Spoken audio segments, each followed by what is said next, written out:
Hello and welcome to Car Throttle. My name's Alex and today I want to talk to you about the evolution of a car that's been sold over 35 million times. I am of course talking about the Volkswagen Golf, or the VW Golf, pronounced properly. Now before we dive in, did you know that the name Golf actually derives from the word Gulf, as in the Gulf Stream? Yeah. You did? Yeah. Oh, okay. Cool. The year is 1974 and the Beetle needs a successor. Enter stage left the VW Golf that's styled by Giorgetto Giugiaro's Italdesign and that takes all the Beetle ingredients, tears them up and chucks them in the skip. Rear-engined rear-wheel drive becomes front-engined front-wheel drive. Air-cooled evolves into water-cooled, and round, soft lines transform into hard angles. Because boxy is beautiful. Outside, the C-pillars are upright, the headlights protrude downwards, and the grille is made to be horizontal and slim, a feature that still remains to this day. Under the bonnet, engine choices range from 1.1 petrols to the 1.6-litre GTI, and the later 1.8 112 horsepower GTI, with the option of naturally aspirated diesels and the range-topping GTD that features a Garrett turbocharger to produce 70 horsepower and 96 pounds-foot of torque. Big. The Mark I takes the world by storm, selling 6.99 million cars worldwide, and putting the Golf name at centre stage.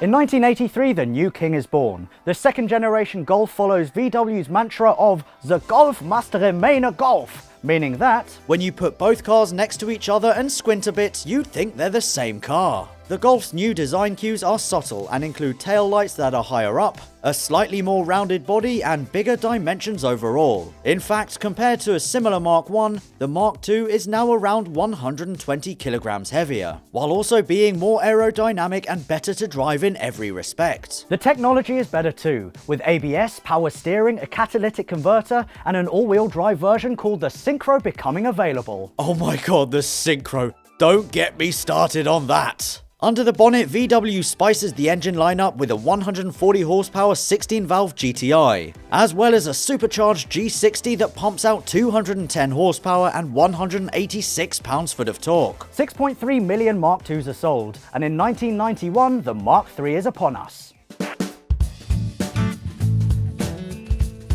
For the Mark III Golf, VW steps away from hard lines and angular cuts, opting instead for curves and round edges. This was, after all, the 90s, where everybody but me had a Tamagotchi, and where the Backstreet Boys were still cool. The point is, people wanted new design trends, and the Mark III did exactly that, by dragging the boxy but beautiful Golf out of the 80s and into a new and exciting decade. As well as its soft new exterior, the car is also considerably safer, bigger, is available for the first time as an estate, can suddenly be optioned with a multicolored body because 90s, but is still unmistakably a Golf. Under the bonnet, shit gets real too. Along with a 150 horsepower 2-litre GTI, Volkswagen fits the Golf with a new 6-cylinder VR6 that produces up to 190 horsepower and 181 pound-foot of torque. 4.8 million Mark IIIs are sold worldwide before handing the torch to the Mark IV. In 1997, VW releases what will soon become the best-selling car in Europe. Compared with its predecessors, the 4th generation Golf is suddenly way more upmarket with better interiors and higher equipment levels. It's so good in fact that the Pope buys one, and he should know a thing or two about cars because he used to be a motoring journalist. Not many people know that. Anyway, this is also the first time a production Golf is able to hit the 250 km/h mark, thanks to the 3.2-litre R32 that comes to market with 240 horsepower and 236 pounds-foot of torque. In terms of its design, the Mark IV is another subtle Golf evolution with its steep rear, strong C-pillar and long roof, while under the bonnet buyers are given no fewer than 24 engine options, from small run-of-the-mill petrols all the way through to the 155-mile-an-hour R32 and diesel motors with up to 150 horsepower.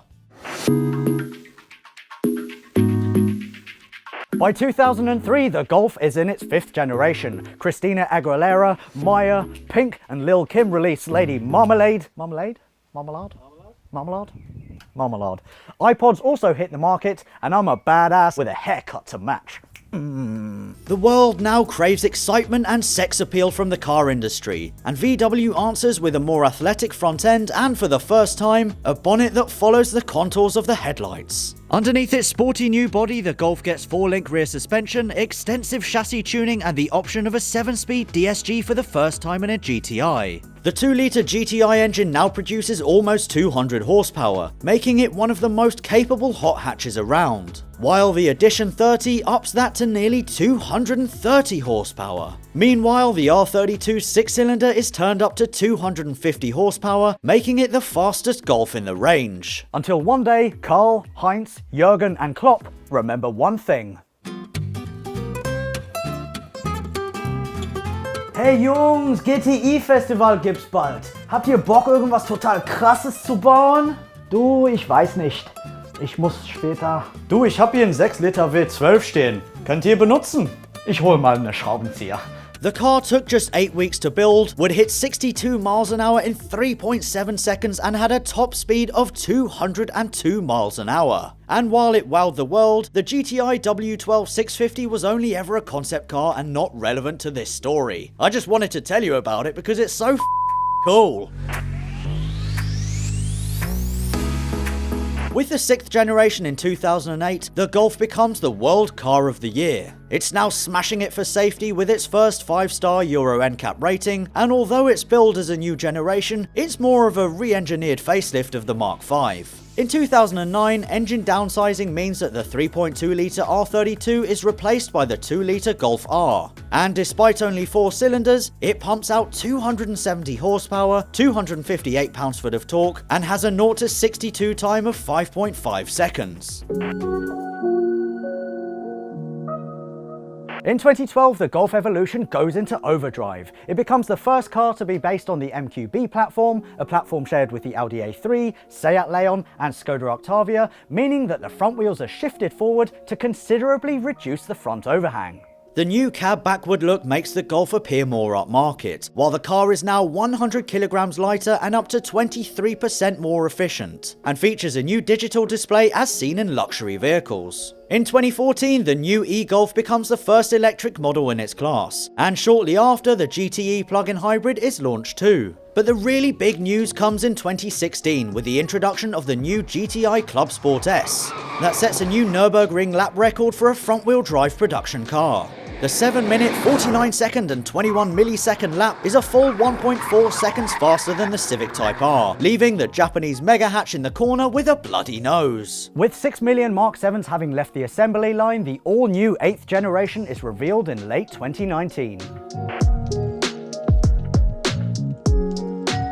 And here we are, the present day, with the all-new 8th generation Golf. It's lost its sharp looks, yes. But the real excitement happens inside, because this is a car designed for millennials with super smart horizontal lines and a sexy digital cockpit. The point here is the Golf 8's new tech, which includes lane assist, GPS-guided adaptive cruise control, as well as a larger range of hybrid powertrains. The GTI will be launched later in the year, and the R has been confirmed with 330 horsepower, and manual gearboxes are on the agenda too. And despite VW making a big deal about the electrification of the Golf 8, diesel is not dead. A 2-litre TDI will be available in 2 states of tune, 108 and 148 horsepower, with the GTD arriving at a later date. For more information on the brand new VW Golf, click the link in the description below. And there you have it, the evolution of the Volkswagen Golf. From the bite-sized runabout of the 1970s to the tech fest that is the brand new Golf 8.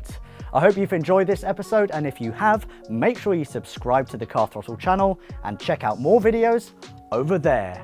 I'll see you next time. Stay safe.